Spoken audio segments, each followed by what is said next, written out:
Muskin, this is Rashid. From today onward, he will live in our house and help you with all the chores. When I introduced 15-year-old Rashid to my wife, she stared at him in astonishment. She didn't say anything in front of him, but grabbed my hand and led me into the room. I asked for a servant, not a child, she cried. What am I supposed to do with him? Bring me a grown man who, besides running all the household errands, can also manage a trip or two to the market in my absence. I'm always in trouble when you're away. How many times have I begged you for a proper help? After all that effort, now you bring home this scrawny boy of only 15. What good is he for housework? My wife Samira's mood soured completely. I replied, just give him a chance for a few days. He's very energetic. He used to work at my friend's shop. When they no longer needed him there, he became jobless, so I brought him here to help you. You've been after me for ages to arrange a servant, and now that I've done so, you complain. You know I have to catch the evening train, and in my haste, I arranged Rashid. Put up with him for 3 or 4 months. When I return, I'll find you another helper. Samira glared at me but said, fine, just be sure to bring back a proper, capable young man who can handle the work correctly. I readily agreed, and Samira began packing my things. At that moment, there was a knock on the door. Rashid was standing there. Samira eyed him questioningly. He said, ma'am, please tell me what to do. I'm just standing here idle. I smiled at Samira, and she looked him over from head to toe before asking, do you even know how to do housework? Rashid immediately replied, yes, madam. I can clean, wash dishes, and I even know how to cook. I've been living alone in the city for a long time, he added. My family is in the village, so I learned all these chores. Hearing that, Samira felt a little reassured. She said, all right, go start with the cleaning.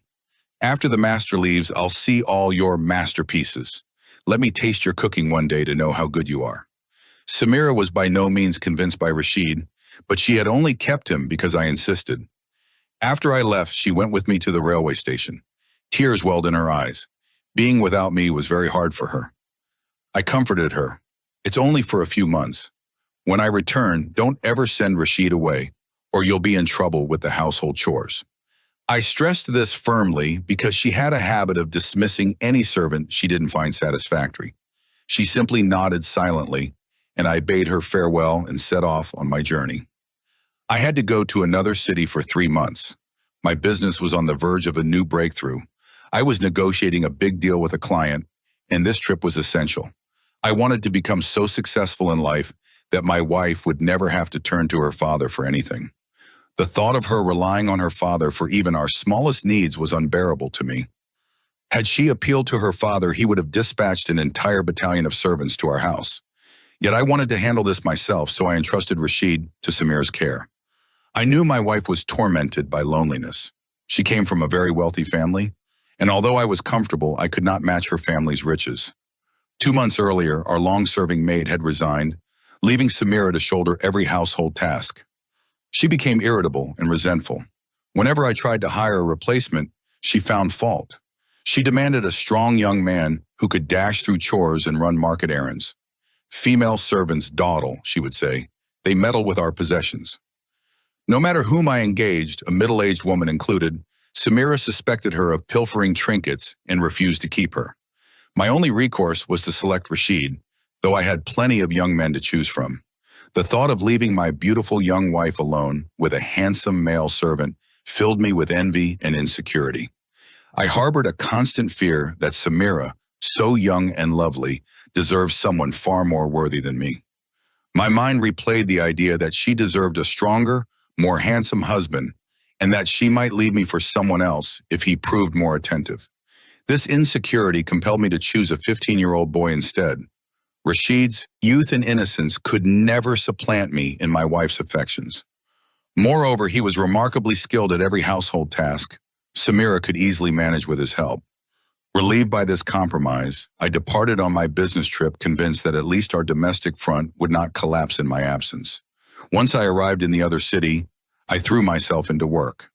My enterprise flourished rapidly, and I firmly believed that this success was Samira's blessing ever since she entered my life. Friends who knew my humble beginnings marveled that I had won the hand of such a beautiful and affluent woman.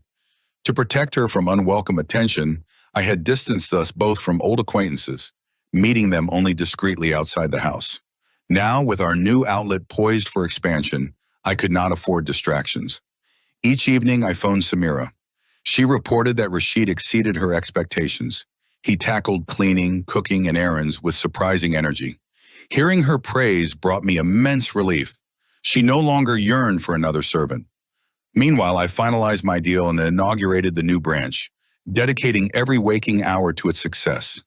Yet despite my confidence in Rashid's abilities, I could not shake the worry that this delicate arrangement might unravel in my absence.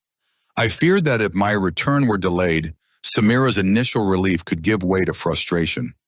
I recalled how furious she had been when previous helpers proved unreliable, forcing her to contend with every chore alone. My drive to build a thriving business was motivated by more than ambition. It was a solemn promise to my wife that she would never again have to depend on her father or sacrifice her comfort for household needs. Each late-night breakthrough in my work was tinged with thoughts of home. I pictured Rashid dutifully assisting Samira, lightening her burden and providing her with company until I returned. The irony was not lost on me. A 15-year-old, chosen out of necessity, had become the guardian of our domestic peace. I clung to the vision of Samira, smiling, unencumbered by chores, welcoming me back through the front door. That promise sustained me, driving me onward until the day I could reunite with her, confident that I had preserved her well-being and honored my commitment.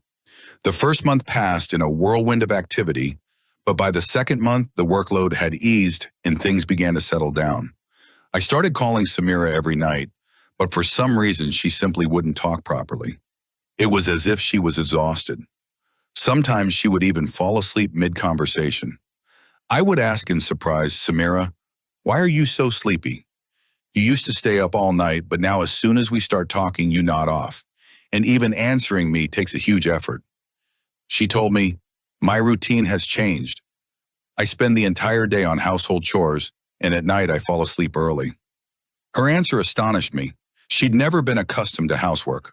When we had a maid, she did nothing, and when there was none, she would only cry and tackle one or two tasks, leaving the rest for me after I got home from the office. That was why I'd hurriedly found Rashid, so the burden wouldn't fall on her alone. What new chores could she have taken on to feel this exhausted? I said, "That's exactly why I hired Rashid, to do the housework, and you yourself said he does it well. So why are you still doing any of it?" She laughed and replied, "Without you here, my heart wouldn't settle. I have to keep busy, so I stick with Rashid. In fact, we've become very good friends." Her words silenced me. The next afternoon, I called again, but Samira didn't pick up. I rang repeatedly, but she was nowhere to be found. A strange anxiety gripped me. The night watchman at our gate was the only person around. I called him at once and asked about Samira. He said, "Madam went out somewhere with Rashid." I was stunned. How could she have gone out without telling me? Whenever she left the house, she would always message me first. I said nothing and hung up. That evening, Samira finally called. I asked sharply, "Where were you? I called you so many times and you never answered." She fell silent as if no answer would come. After a moment, I pressed again. "Samira, where did you go? Did you visit your father?" She burst out, "Yes, I went to see my father. I remembered and went." My heart lurched. If she'd gone to her father's house, did she take Rashid with her? And how could she have gone to her parents without telling me? I'd never liked her visiting her family anyway. So I asked pointedly, "Until you returned, Rashid did all the work?" She immediately smiled and said, "Yes, Rashid did everything, so I wasn't worried. Papa is fine, everything's fine here. He even asked about your well-being and said he's glad he accepted our marriage. Now everything is sorted. Don't worry about me, everything's good here. I'm tired now and want to sleep with that shit." My mind flashed with jealousy. Was she seeing someone else? But I brushed the thought aside. Samira loved me deeply. She could never have eyes for anyone else. Samira and I had attended the same college, and we were deeply in love. She had defied her father to marry me. Her father never wanted me as his son-in-law because our social standing didn't match. I came from a very poor family, though I was hardworking, and I believed I would one day prove myself worthy of Samira. But my father-in-law refused to accept that. He always saw me as poor and suspected I had married Samira for her wealth. That was why I disliked her visiting her family's home. Although her father eventually accepted our marriage and now treated both of us kindly, I never forgot those early days of humiliation. For that reason, I seldom went to their house and discouraged Samira from going often. A thought began to torment me. If Samira truly had gone to her father's home with Rashid, and if her behavior had changed, surely her father was behind it. He had never wanted our marriage, and now I feared his acceptance was a sham. In reality, he wanted to separate us. Sooner or later, he would introduce to her a man better than me, and Samira would leave me. The very idea made me even more restless. The next day, I called Samira. After a long delay, she answered with a curt, "Yes," and then hung up on me. It felt as if she was running away from me, refusing even to speak. A knot formed in my chest. On my next call, I sternly insisted she not visit her father's house again until I returned. She fell silent at my words, offered no reply, and ended the call. The following day, I rang the night watchman to pry into our household affairs. He told me, "Sir, we stand outside." Inside, Madam and Rashid are always together. Rashid has become very special to her. She keeps him by her side all the time. Every day they go out for walks together and spend evenings in the garden. At night, Rashid isn't even in his quarters anymore. Perhaps he's started sleeping in the bungalow. Hearing that, I felt the ground drop beneath me. How could Rashid be sleeping in the bungalow instead of his own quarters? The very next day, in casual conversation, I asked Samira about it. She said, "You know I'm afraid to be alone." So I had Rashid's clean the spare room. Now, instead of sleeping in his quarters, he rests in the room next door to mine, so I can sleep too. She had shared the whole story to reassure me, but my heart remained uneasy. 15 as he was still a man. How could I trust him alone with my wife? I began to pity myself. After struggling through a third month, one night, without informing Samira, I returned home. What I saw stole my breath. My beloved wife, for whom I had labored day and night and sacrificed everything in another city, was utterly enthralled in the arms of a 15-year-old servant. Seeing what Rashid was doing inflamed my blood with rage. I rushed forward, grabbed his collar, and began to beat him. I beat him so viciously that blood spurted from his mouth. He collapsed to the floor, utterly spent, while my wife kept rushing forward to pull him away from me. Finally, Samira shoved me back and cried, "You've lost your mind, Khalid. Why are you hitting him?" I stared at her with hatred. "I want to end your life myself, strangle you with my own hands. But I won't even touch your unclean self. Get out of my house right now. I thought you loved me. That's why you married me. But now I see your heart is full and you're tired of me. That's why you demanded a young servant to let the fire inside you die out." I spat. "I understand perfectly. You cannot live with me any longer. I'm busy building my business, and so you began these filthy games behind my back. I want nothing more to do with you. Have the relationship you choose, but not within the walls of my home." Turning away, I told Samira to leave, and she stood there speechless. She rushed forward, gripped my arm, and begged, "What are you saying, Khalid? Why are you throwing me out? I love you. You must have some misunderstanding. Please let me explain. Just listen to me." But I stopped her with a violent shove. She fell hard to the floor, bursting into tears. She must have been hurt, but I paid her no mind. I turned to Rashid and hissed, "You ungrateful wretch! I gave you shelter in my home, a salary far above your station, and in return you betrayed me with my own wife. Today you leave this house and I never want to see your face again. Take your madam with you, both of you. Get out." With that, I stormed out of the bungalow. I had no idea what to do, where to go, or how to calm myself. I climbed into my car and drove off to my friend's place, spending the night chain-smoking and railing about my wife's betrayal. In my rage, I even recounted the whole story to my friends. They all told me, "Why didn't you divorce her at once? A woman like that, leave her immediately." Listening to them, I began to think perhaps they were right. I should file for divorce. I spent the entire night wrestling with that thought. By morning, my fury had eased a little, and I returned to the bungalow only to find that neither Samira nor Rashid was there. My anger shot through the roof. Of course they were in league together and had fled the house. I began smashing everything in my room, furniture, glass, pictures.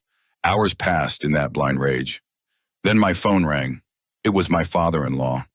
Seeing his number rekindled the fire inside me. I answered in a voice like ice. Keep your daughter with you. Marry her to whichever rich boy you choose. I have no need for a woman of her depravity. He replied, I never wanted to leave my daughter with a man like you, one who abused her so terribly. She's pregnant, and you shoved her so hard she was injured. She's in the hospital now. I only called to tell you this. Don't ever think of coming back to her again. Hearing my father-in-law's words sent shivers down my spine. I immediately shouted, What are you saying? Samira is pregnant? Am I going to be a father? My emotions shifted in an instant, but before I could react further, he hung up the phone. I jumped up and ran straight to the hospital. I knew which Dr. Samira was seeing, so I went there without stopping. As soon as he saw me, my father-in-law warned me harshly, Turn back right now or I'll beat you so badly you won't be able to stand on your own 2 feet. Haven't I told you that you have nothing more to do with my daughter? I ignored him and pushed my way into Samira's room. She was lying on the bed with her eyes closed. The moment I called her name, she opened her eyes, saw me, and burst into tears. Standing off to one side was my 15-year-old servant Rashid, but I paid him no mind.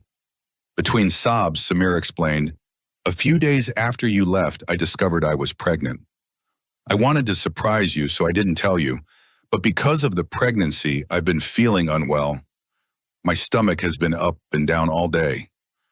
That's why I asked Rashid to stay in the bungalow with me to help out. Rashid was sensible and knew how unwell I was, so he took care of me. On the night you suddenly returned, I had actually been vomiting and fainted in the bathroom. Rashid carried me back to the bed, and you walked in on that scene. You found me in his arms. Before I could explain anything, you misunderstood me, accused me, and stormed out. After you left, I was in terrible pain. Your shove had injured my abdomen. Rashid brought me to the hospital in time, and because of that timely care, our baby is healthy today. It's all thanks to him. If he hadn't been there, I might have died in pain, losing our child. She began to cry again, and in that moment I realized how terribly I'd wronged her with my suspicion. Samira had actually come to tell me she was going to be a mother. She wanted to surprise me, and I had twisted every fact into betrayal. When the truth finally came out, I folded my hands and begged Samira's forgiveness. She was so good-hearted that she forgave me. Although her father still didn't want her to start life with me again, I apologized to him as well and brought Samira back home. From then on, Rashid took extraordinary care of Samira. Time flew by, and a few months later, she gave birth to our beautiful daughter, an absolute mirror image of me. Seeing our baby girl made me realize how innocent and fragile daughters are, and how ruthlessly people can break their hearts. That day, I asked Samira's forgiveness once more, and she held me close. Our life today is a happy one. Our daughter calls Rashid uncle and loves him dearly, and we have accepted him as part of our family. Sometimes I think with gratitude that I didn't divorce my wife in my anger. Otherwise, I would have regretted it for the rest of my life.